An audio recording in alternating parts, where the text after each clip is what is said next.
Тауылсай ауылының шетіндегі жекеменшік үйде ер адамның мәйіті табылды. Басы мен денесінде көптеген жарақаттар бар. Жалаң қолмен ұрып өлтірілген. Қылмыскер қашқан жоқ. Тәртіп сақшыларына барып, өз кінәсін мойындамас бұрын, 3 сағат бұрын ол аймақтық жансаулық орталығында 18 жастағы қарындасының қасында отырған болатын. Қарындасы оны танымады, тіпті бір ауыз сөзде айтқан жоқ. Ол 21 жас деді. Әскерден оралғанына небәрі 4 күн болған. Осы 4 күннің ішінде анасының бақилық болғанын, қарындасының есінен адасып, облыстық психиатриялық аурухана түскенін, ал осының бәріне кінәлі адам олардың үйінде емін-еркін тұрып, өздерінің төсегінде ұйықтап жүргенін білді. Бірақ бәрін ретімен айтайық. Сардарды Тауылсай ауылында бәрі білетін және жақсы көретін. Бұл асыр айтқандық емес. Ол шынымен де елдің ықыласына бөленген жан еді. Өйткені ол алғыс алу үшін немесе мақтану үшін емес, табиғатынан өзгеге қол ұшын созбай тұра алмайтын сирек жандардың бірі болатын. 3 үйден кейін тұратын Бибігүл әжейдің отынын 14 жасынан бастап әр сенбі сайын жарып беретін. Әжей оған ризашылығы ретінде 60 теңге ұсынбақ болғанда ол: «Бибігүл апай, қойыңыз, мұныңызды анам білсе, маған ұрсат» деп бетін қайтаратын. Көрші көшедегі ақсақал Сейітқалидың аяғы сырқырап жатып қалғанда, Сардар күнде таңертең мектепке дейін құдықтан 2 шелек суын тасып беріп жүрді.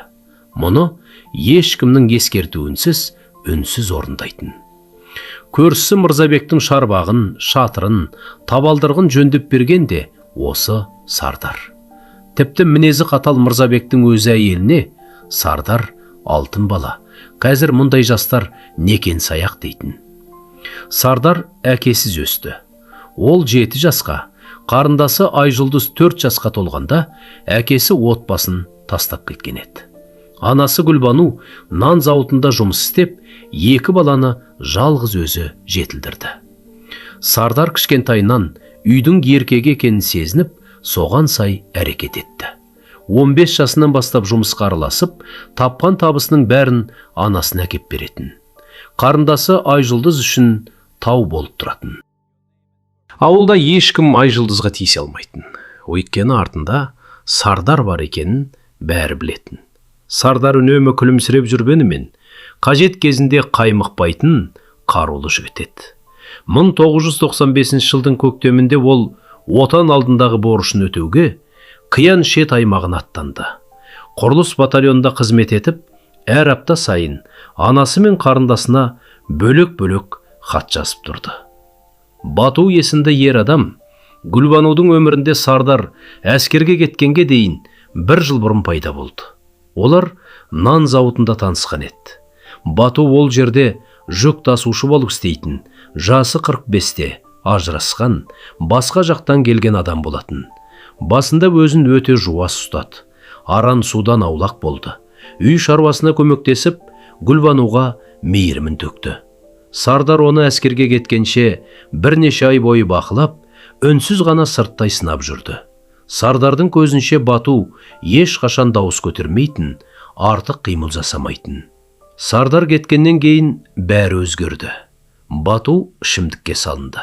Басында тек демалыс күндері, кейін күн ара, соңында күнде кешкісін ішетін болды. Ішімдікпен бірге оның бойындағы жасырын келген зұлымдық сыртқа шықты. Үйде қайратты қарулы жас жігіт жоқ екенін пайдаланып, ол өзіне қарсы келе алмайтын әйел мен жас қызға сес көрсетті. Алғаш рет Бату Гүлбануды 1995 жылдың маусым айында, Сардар кеткеннен кейін 2 ай өткенде ұрды. Астың суық болғаны үшін бетінен переу жіберді.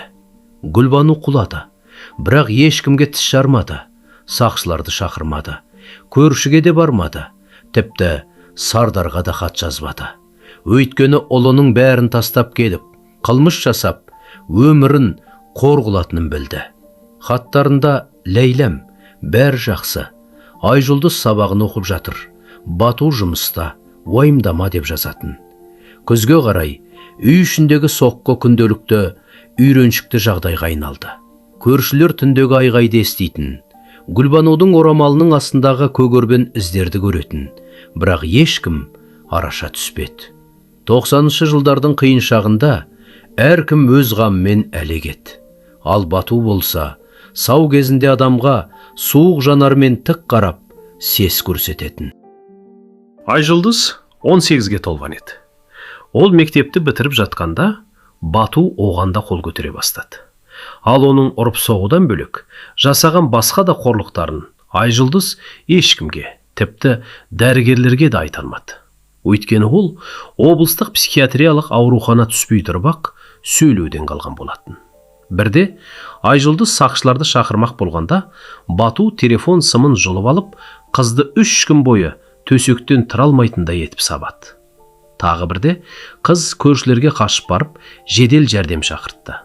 Оны ауыр жарақатпен және жүйкесінің сыр беруімен алып кетті. Орталықта ол өзіне қол жұмсамақ болды. Содан кейін оны аймақтық жансаулығына ауыстырды. Айжұлдыз тұйықталып, адамдарға қараудан қалды. Тек қабырғаға қарап, үнсіз отыратын болды. Дәрігерлер оның бұрынғы қалпына келуі екіталай екенін айтты. Айжұлдызды алып кеткеннен кейін 3 ай өткен соң Бату Гүлбануды мерт қылды. 1996 жылдың тамыз айының бір кешінде ол үйге мас болып келіп асталап етті. Гүлбану асталдына қойды. Оған Гүлбанудың бір сөзі немесе қарағаны ұнамады ма, әлде бойындағы харам судың күші ме, ішіндегі айуан оянып, шектен шықты. Ол әйелді ұзақ уақыт бойы аяусыз ұрды. Гүлбану құлап, басы үстелдің шетіне тиді де, соңғы демін шығарды. Бату оған бір қарап қойып, арағын тауысты да, ештеңе болмағандай ұйықтап қалды. Жедел жәрдемді ол тек таңертең әйелдің тынысы тоқтағанын білгенде ғана шақырды. Дәрігерлер келіп, өлімнің болғанын тіркеді.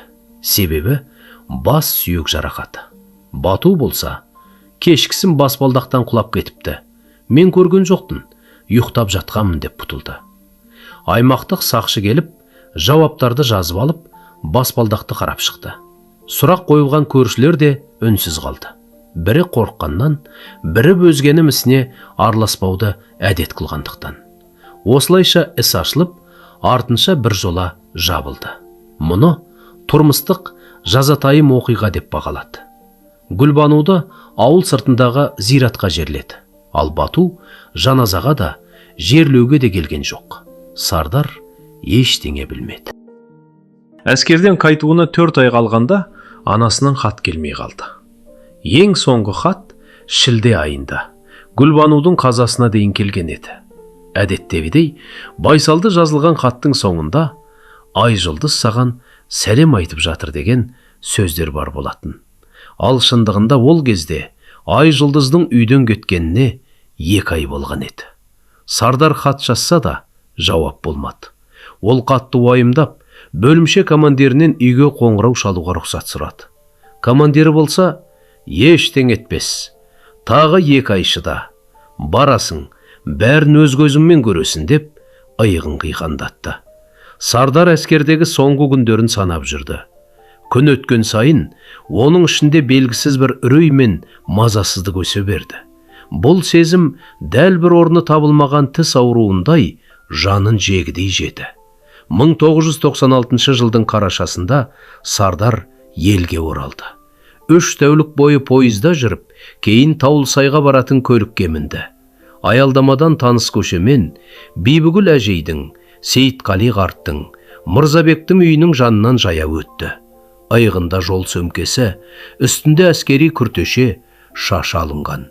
21 жастағы жігіт өз үйіне жақындап, баспалдақпен көтерілді де есікті қақты. Іштен ауыр, сүйретілген аяқ дыбысы естілді. Есік ашылды. Босағада үсті басы кір, қарынбаған, ішімдіктен бетісіп кеткен Бату тұрды. Одан аңқыған қолқаны қабатын жағымсыз иіс шап тұрды. Ол Сардарға бұлдыраған жанарымен қарап, оны бірден тани алмады. Кейін таныса да таңғалған жоқ. Қуанбады да, қорықпады да. Кек көшедегі таныс адамға істегендей басын изеді. Анам қайда деп сұрады Сардар. Бату иығын көтерді. Жарты жыл бұрын өліп қалды, баспалдақтан құлап. Мұны ол дәл бір күйіп кеткен шам туралы айтқандай салқын қандылықпен жеткізді. Айжұлдыз қайда? Ол жындыханада, есінен адасты. Осыны айтты да, үстел үстінде ашық тұрған бөтелкесіне қарай беттеді. Сардар баспалдақта тұрып, Батудың арқасына қарап қалды. Дәл осы сәтте оның ішінде бір нәрсе өзгерді. Бұл жарылыс емес, бұл іргетастың қозғалып кетуі секілді еді. Үй әлі тұр, бірақ бұрынғыдай емес. Ол бұрылып, Бибігүл әжейге қарай кетті. Әжей есікті ашып, Сардарды көргенде бірден еңіреп жылап жіберді. Ештеңе айтпаса да, жігіттің түрінен бәрін түсінді. Оны үстелге отырғызып, шай берді де, болған жайттың бәрін баяндады. 1995 жылдың маусымындағы алғашқы соққыдан бастап, Гүлбануды алып кеткен сол бір қаралы таңға дейін бәрін айтып берді. Кешір бізді, Сардар балам, кешір үндемей қалғанымыз үшін. Қорықтық, бәріміз қорықтық, кешір бізді деп жасын сүртті. Сардар еш қимылсыз, кесесін екі қолмен қысып ұстаған күйі үнсіз тыңдады. Оның жүзінде ешқандай сезім, мышаны байқалмады. Не көз жасы, не ашу-ыза. Тек жан түршігерлік, бір суық, үнсіздік қана орнады. Сардар ауылда 3 күн болды. Бибігүл әжейдің үйінде түнеп, анасының басына барып, ұзақ уақыт бас киімінсіз, үнсіз тұрды. Кейін көрші көлемді Мырзабекті аралады. Әрқайсысы өз білгендерін айтып берді. Осы оқиғалар жиналып келіп, адам шошитын бір көрініске айналды. Сардар әскери күртесінің қалтасынан ұялы байланыс құралын алып, аурухананың мекенжайын білу үшін қарындасының нөмірін терді. Бірақ ол нөмір жауап бермеді. Мекенжайды аймақтық сақшыдан сұрап білуге тура келді. 3-ші күні Сардар аймақтық жансаулық орталығына жол тартты. Айжұлдызды 2-ші қабаттағы бөлмеден тапты. Ол терезеге қарап, аурухананың жұқа жейдесімен төсекте отыр екен. Өте арық, шашы қысқа қиылған. Оның жанарында ешқандай ой да, сезім де жоқ. Тек құлазыған бостық қана тұрды. Сардар қасына отырып, Айжұлдыз, бұл мен ғой, Сардар ағаңмын деді. Қыз басында бұрмады. Жігіт оның қолынан ұстады. Қолдары жансыз, денедей суық, әрі әлсіз еді. Ол қарындасының қолын ұстап, 1 сағаттай отырды. Оған жаймен бірденелерді айтты, бірақ қыз еш әрекет етпеді. Бір сәтте Сардар да үнсіз қалды. Екеуі терезе сыртындағы қарашаның сұрғылт аспанына, жаланы ағаштар мен тікенек кемірлі қоршауға қарап ұзақ отырды. Содан соң ол орнынан тұрып, қарындасының қолын көрпенің үстіне қойды да бөлмеден шығып Таулысайға қайтты. 4-ші күннің кешінде Сардар өзі өскен үйге кірді. Есік ашық еді. Өйткені Бату ешкімден қорықпайтын. Ол дәлізбен ас үйге өтті. Бату үстел басында арам су ішіп отыр екен. Алдында нан мен консерві құтысы тұрды. Ол басын көтеріп, Сардарды көргенде тіпті тіл қатып дәл көрмеді. Сардар оны жұдырығымен періп жіберді. Бұл төбелеске үйренбеген, бірақ бір соққымен ақсулатып, түсіретін адамның жойғын соққысы еді. Бату орындықтан ұшып түсіп, үстелдегі бөтелкені де ала кетті. Ішімдіп, еденге жайылды. Содан кейін Сардар оған Батудың анасына 1,5 жыл бойы істеген қорлығын дәл солай қайтарып берді. Ол ешқандай суық, қарусыз, пышақсыз, балтасыз, балғасыз ақ, кек жұдырығымен ұрды. Бату Гүлбануды қалай аяусыз соққыға жықса, Сардар да оны солай ұрды. Үнсіз, жүйелі түрде, ешқандай айғай-сүрінсіз. Бату еденде аунап, басын қолымен жауып, сырылдап, есікке қарай еңбектеп қашуға тырысты. Бірақ Сардар оны қайта сүйреп әкеліп, соққының астына алды. Бір сәтте Бату, тоқтатшы, өтінем, жетер деп, жан дауысы шыға шыңғырды. Сардар бір сәтке кідірді. Сол тыныштықта қабырғадағы сағаттың тықылы мен үстелден тамып тұрған харам судың дыбысы ғана естілді. Содан соң ол қайтадан бастады. Өйткені оның анасы да кезінде тоқтатуды өтінген еді, бірақ оны ешкім тыңдаған жоқ. Сол кезде араша түсетін жалғыз жан қиян шетте жүріп, бәр жақсы деп жазылған жалған хаттарды оқып отырған болатын. Бату сол ас үйдің еденінде, Гүлбанудың жаны үзілген жерде, анасының басы үстелдің шетіне тиіп құлаған дәл сол төсеніштің үстінде жан тапсырды. Сардар орындыққа отырып, қабырғаға қараған күйі ауыр, тыныстап ұзақ отырды. Екі қолының буындары тілініп, қанап кеткен еді. Ол осылайша 10 минут па, әлде жарты сағат па отырды да, орнынан тұрып, үйден шығып кетті. Бибігүл әжейдің үйінің қасынан өтіп бара жатып, керезедегі жарыққа қарады да, кірмей өтіп кетті. 3 сағаттан соң, ол тағы да аймақтық жансаулығы орталығында ай жұлдыздың қасында отырды.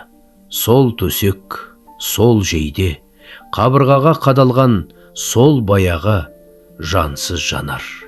Оны таныған мейірбике ішке кіргізді. Сардар қарындасының қолынан ұстады. Оның ісінген қанаған қолдарын мейірбике көрсе де, ештеңе сұрамады. Өйткені 1996 жылы мұндай жарақаттар ешкімді таңғалдырмайтын. Сардар қарындасына қарай еңкейіп сыбырлап: "Ол енді жоқ. Естисің бай жұлдыз? Ол енді жоқ", деді. Қарындасы басын бұрмады. Сардар оның қолын көрпесіне қойды да бөлмеден шықты. Ол бірден аудандық тәртіп сақшыларының бөлімшесіне барды. Әйнек артында журнал толтырып отырған жас сержантқа келіп: "Мен адам өлтірдім. Күнәмді мойындауға келдім", деді. Сақшы оның түрінде қан жосап алған қолдарына қарап, үнсіз ғана телефон тұтқасын көтерді. Тергеу амалдары 4 айға, ал сот 3 күнге созылды. Істің мән-жайы сондай ауыр еді, тіпті айыптаушының өзі үкімді оқып жатқанда Сардарға қарауға дәті бармай, қағазға шұқшиды. Қорғаушы оның бұл әрекетін жан күйзелісі мен аффект жағдайы деп түсіндірді. Ауылдағы барлық көршілер Сардарды жақтап куәлік берді. Бұл Гүлбануды Бату өлтіріп жатқанда 1,5 жыл бойы үндемей келген көршілер еді. Бибігүл әжей сотта еңіреп жылап тұрып: "Бату адам емес, айуан еді. Сардар біздің қолымыздан келмеген, бірақ істеуіміз керек істі жасады. Егер біреуді соттау керек болса, бізді, қорқақтарды соттандар", деді. Ал Мырзабек болса, Сардар бүкіл ауылдағы жалғыз, нағыз еркек. Қалғандарымыз, соның ішінде мен де нағыз еркек емеспіз, деп қысқа қайырды. Сардар 8 жылға бас бостандығынан айырылды. Ал Айжұлдыз 3 жылдан соң облыстық психиатриялық ауруханадан шығып, мектепте еден жуушы болып жұмыс істеп, жатақханада тұрды. Сардар босап шыққан бойда бірден қарындасына барды. Жатақхананың есігін қаққанда Айжұлдыз ашты. Басында оның жанарынан сол баяғы бос қарасты көргендей болды. Бірақ бір сәтте Айжұлдыздың жанары өзгеріп, "Сардар аға", деп еңіреп жылап жіберді. Бұл оның көп жылдан бері айтқан алғашқы сөз еді. Олар есік алдында ұзақ құшақтасып тұрды. Бұл 2002 жыл еді.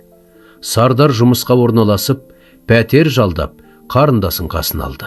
Олар Тауылсайдан алысқа кетіп, жаңа өмір бастады. Сардар құрылыста жұмыс істеді. Айжұлдыз кітапханаға орналасты. Олар бұрынғы анасымен өткен күндеріндей ешкімге зияны тимей, бір-біріне демеу болып тыныш өмір сүрді.